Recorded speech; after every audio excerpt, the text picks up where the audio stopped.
So now that we're done with Clone Wars, let's go back and take a look at some of the earliest Star Wars cartoons. And we actually have to go a little bit further back than you might think.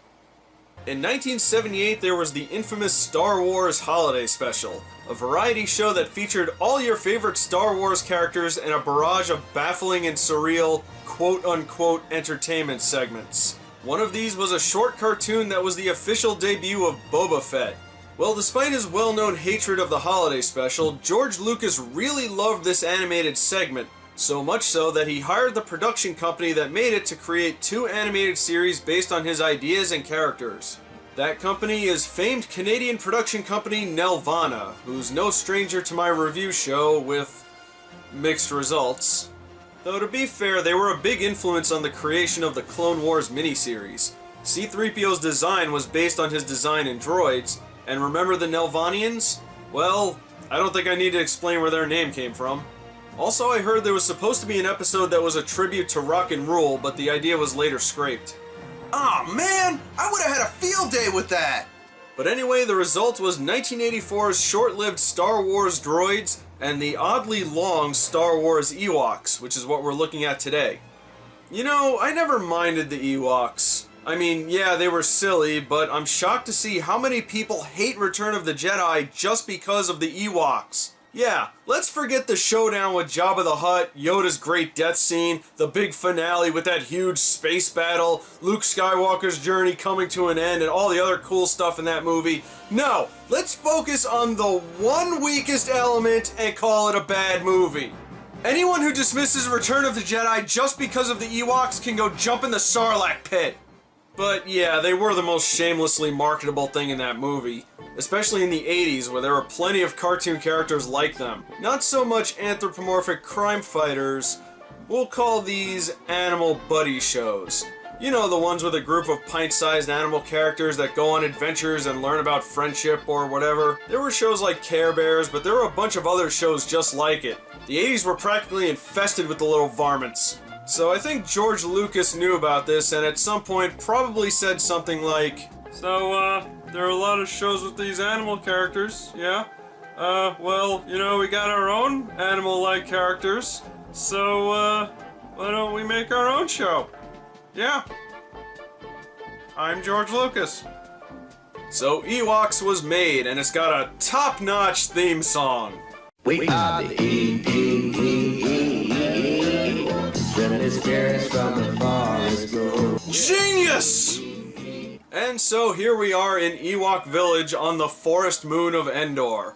And it's the forest moon of Endor, not Endor like everyone says.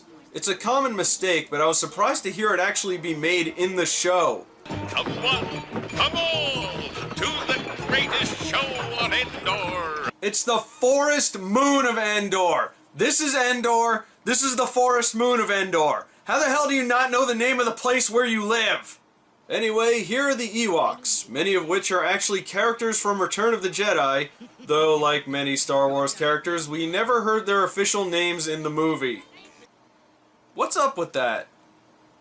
Our main characters include Wicket W. Warwick, named after the actor who played him in the movie, Warwick Davis. His whole thing is he wants to be a great warrior so he can protect his village, and I guess add more W's to his name. His friend is Tebow, not to be confused with the douchey football player. He's an aspiring sorcerer and can talk to animals. Makes sense, since, you know, he is an animal. The leader of the Ewoks is Chief Chirpa, who has a daughter named Nisa. She's voiced by Cree Summer. And yes, she gets to sing. Yabby, yabby, walkling, hold up on my seat. Cabby, I've been sipping so. I'll be walkling, I'll be seat. I'll be walkling, bowed up on my seat. Cabby, I've been sipping so. I'll be walkling, I'll be seat. Even when singing nonsense, she has the voice of an angel.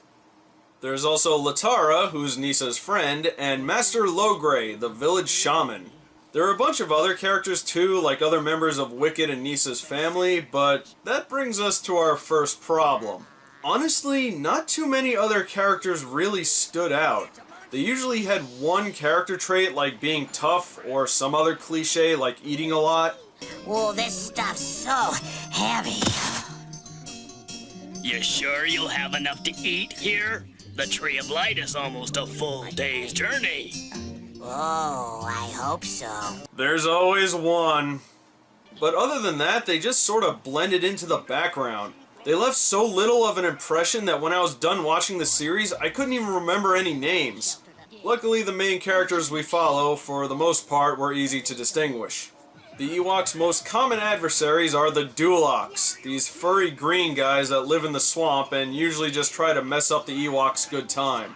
Classic Saturday morning cartoon villain stuff. When I was a kid, I actually used to think they were related to Salacious Crumb, that little cackling guy that was Jabba the Hutt's pet, or whatever weird thing was going on here. I hate the Duloks. There's something that's just awful about them. They look dirty and disease-ridden. I can't stand to look at them. Every time they show up, I feel like I'm gonna catch fleas or something. And speaking of indistinguishable, get a load of this. I can't tell any of these guys apart. There's the chief, the only female in their whole society apparently, and, well, I have no idea. I know they've established some of them as characters, but they just kind of got lost in the mix, just like the Ewoks. It's a shame because Star Wars has always been known for having unique designs for their aliens. Some of the creatures we see do look pretty neat, while others look laughable. In one episode, we see this really creepy looking guy with a cool design, but then his cloak comes off. Oh wow. That is hilariously unfortunate. Some of them look very Jim Henson's. I think it's all the fur. So in the movie, the Ewoks spoke their own language. In the show, they spoke English, which makes sense because the audience has to understand them. But for some reason, they keep sneaking in Ewok words. Gunda Wicket, you found the Oral Blossom. Eat your walla. Look! Goopa Tebow. Dengar, Ewoks! Yeah! Utar! Convey! Follow me! Yum nub! Dengar! Ewoks! Dengar! They sound like they just learned English. Mio Dio. They try to establish a lore for the Ewoks, but it feels so clunky. Logray is the protector of a powerful gem called the Sunstar, the counterpart to the Shadow Stone, which is held by the evil Morag. In Season 1, they have a pretty cool showdown where he defeats her and combines the two stones. Okay, so what exactly is this thing? They just say it's a powerful gem that the Ewoks guard. Alright, but where did it come from? Why are the Ewoks the ones that guard it? And most importantly, how does it work? Can I use it to evolve Pokemon? They just say it's magic and it represents the duality of good and evil, because just like every other 80s cartoon, good and evil are just black and white concepts. But the part most people get hung up on is the magic. Yeah, the Ewoks know magic. This has caused some fans to wonder if the Ewoks are actually using the Force, but don't understand what it is, so they call it magic. Well, believe it or not, in the Star Wars universe, there is a distinction between the Force and magic. There have been many Star Wars characters that have had powers that were not considered to be from the Force. One of which was Mother Talzin from Clone Wars. I am not a natural force wielder like the Jedi or Sith. I use dark magic to achieve power. Unfortunately, there's not a whole lot that explains magic, especially now that the continuity is all messed up. But I still find it interesting that there are other forces in the Star Wars universe besides, well, the Force. So when Season 2 came around, Lucasfilm actually took over some of the production, which led to some major changes. For one, there was a noticeable change in the character designs. They also brought in some new voice actors, which means no more Cree Summers. Congratulations, Wicket. My dad says you'll be a great warrior someday. Boo! Oh, they also get a new intro. Listen to this. We walk all together and we're having fun. Friends together, friends forever. Ewoks. Wow, that makes the Season 1 intro sound like it was written by Freddie Mercury. There were changes to the characters' personalities, too. In Season 1, it was established that Latara likes Tebow. I can think of one boy you wouldn't mind seeing. What? Who? You know, your little honey drop, Tebow. Oh, yeah. Tebow. But being the naive young male that he is, he doesn't really notice. In Season 2, it's actually the other way around. He liked her, but not only that, they dumbed down his character and made him awkward, cowardly, and kind of a goofball. No! Tebow, wait!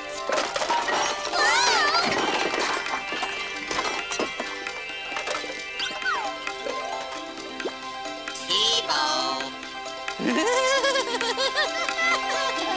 In addition to that, Latara has become a total bitch. I'm a mess. Latara?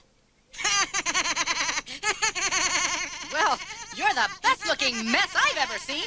I'm still gonna take a tour of my domain, and you're gonna help. And she inexplicably only has interest in treasure. Is this it? Beach Chihuahua? That could be it. I'm just not sure. How about this one? Whoa, honey! Did they go through puberty or something? What happened? Also in Season 2, most of the episodes were shortened to quarter-hour episodes. And I hate to say it, but Season 1 was actually better. While they were clunky at establishing a lore for the Ewoks, it at least tried to do something with this. So I can see why it was popular enough to get a second run. However, Season 2 is mostly about cliched Saturday morning cartoon lessons for kids. Let's get out the list. Appreciate your family. Responsibility is tough. Don't lie. Own up to your mistakes. Don't be selfish and greedy. Friendship is magic. Etc. Etc. Etc. I think the only episode I like was the final episode in the series where the Empire actually shows up, and it's the only episode that resembles Star Wars. Some scientist who somehow knows about the Sunstar invades the Ewok village in order to steal it. The Ewoks befriend a droid and sneak aboard the Star Destroyer to get it back. I love how they disguise themselves as droids to sneak around, and nobody notices this. You know, I'm beginning to think Star Wars doesn't work unless the bad guys are completely incompetent. While getting the Sunstar back, the scientist guy accidentally fires upon the Emperor's shuttle, and the Emperor does not take it well. What will you do to me? Nothing. The Emperor is going to punish you himself. Not that! I beg you! No! No! Well, he's a dead man. The only other episode I really liked was the last episode of Season 1. I guess they saved their best writing for the season finales. We find out that Nisa had an older sister who was lost in the wilderness when she was very young. Mama!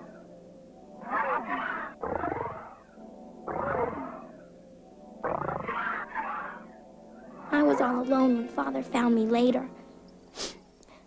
Mother died trying to save us. And there was no trace of Asha except for her torn cloak. We're the Ewoks. Wow, that's some heavy stuff for a show like this. And you know, I actually felt emotionally invested. They later discover that Asha has been living in the woods protecting the animals from the Dulocs. They eventually find her, and Nisa helps her remember who she was, and they have an emotional reunion. And we hardly saw Asha after that. No, seriously, this is the only time where she actually does something. She appears briefly in a few episodes, but that's about it. Paul Dini, who worked on the show at the time, said that had there been a Season 3, they would have given her a bigger role. Well, that's all well and good, Paul, except that you had an entire Season 2! How the hell do you introduce a cool character like this and not do anything with her? God, this show was stupid. It's not one of the worst shows I've ever seen. In fact, I wouldn't even call it that bad.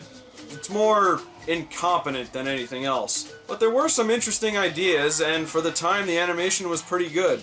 Nelvana can usually pull off some good animation, even in some of their not-so-great projects. but the show was so clunky and tried to be something more than it was. I know a lot of people still like this show, but to be honest, it didn't really do anything for me. Even as a kid, it didn't really interest me that much. But it's a harmless show for a young audience. However, hardcore Star Wars fans can give it a pass. Next time, we're going to look at the counterpart show, Star Wars Droids. And you know, when I was a kid, the droids were always my favorite part of Star Wars. So, hopefully this will hold up a lot better. Hopefully.